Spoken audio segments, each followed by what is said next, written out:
Friends, good morning. இன்றைக்கி ஒரு quick recipe பார்க்கலாம். புடலங்காய் விதையில் ஒரு துவையல் ஒரு பச்சடி எப்படி அரைக்கிறதுன்னு பார்ப்போம்.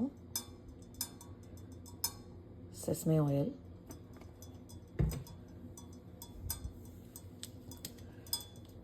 சூடாயிருச்சு. இப்போது கொஞ்சம் கடலைப்பருப்பு, உளுத்தம்பருப்பு, தனியா வச்சுருக்கிறேன். டக்குன்னு பொரிஞ்சிரும்.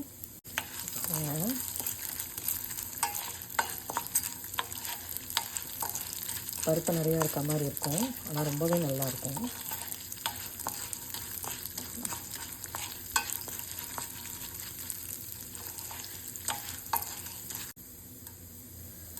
நல்லா பொரிஞ்சிருச்சு.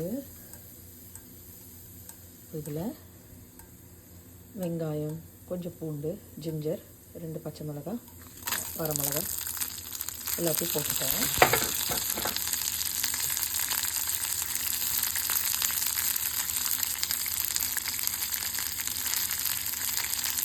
இது கூடவே கொஞ்சம் பெருங்காயமும் போட்டுக்கலாம். இப்போது வறுத்ததை இங்கே ட்ரான்ஸ்ஃபர் பண்ணியாச்சு. இதில் இதாங்க மெயின் இன்க்ரீடியண்ட், புடலங்காய் விதை. இதை வறுத்துக்கலாம்.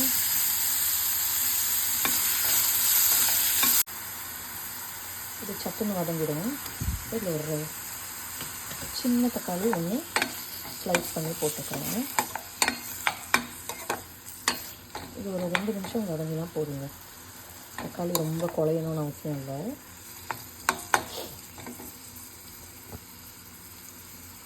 இப்போ வறுத்ததெல்லாம் ஒன்று ஒட்டுக்கா போட்டாச்சு. அதில் வந்துட்டு கருவேப்பிலை, கொத்தமல்லி, ரா கொத்தமல்லி, அவ்வளோதாங்க. இதில் தேவையான அளவு உப்பு சேர்த்து அரைச்சிடலாம். துவையல் ரெடி. ரொம்பவே டேஸ்டி, ரொம்ப சத்தான துவையல். ஏன்னா புடலங்காய் விதை வந்து அதில் நியூட்ரிஷன் வேல்யூ ஜாஸ்தி. ஸோ நம்ம யூஸ் பார்க்கலாம். சூப்பராக அரைச்சாச்சுங்க. இதுக்கு மேலே கொஞ்சமாக நல்லெண்ணெய் ஊற்றிக்கோங்க. இது இப்போ சாதத்தோடு கலந்து சாப்பிட ரொம்பவே சூப்பராக இருக்கும். ட்ரை பண்ணி பார்த்துட்டு சொல்லுங்கள். அந்த கரும் பச்சையாக வர கலர் வந்து கொத்தமல்லி கருவேப்பிலைட்லேருந்து வருது. ரொம்பவே சத்தான துவையல் ரெடி. இந்த வீடியோ பிடிச்சிருந்ததுன்னு லைக் பண்ணுங்கள், உங்கள் ஃப்ரெண்ட்ஸ் அண்ட் ஃபேமிலி கூட ஷேர் பண்ணுங்கள். சப்ஸ்கிரைப் பண்ணாதவங்க சப்ஸ்கிரைப் பண்ணுங்கள். தேங்க்யூ.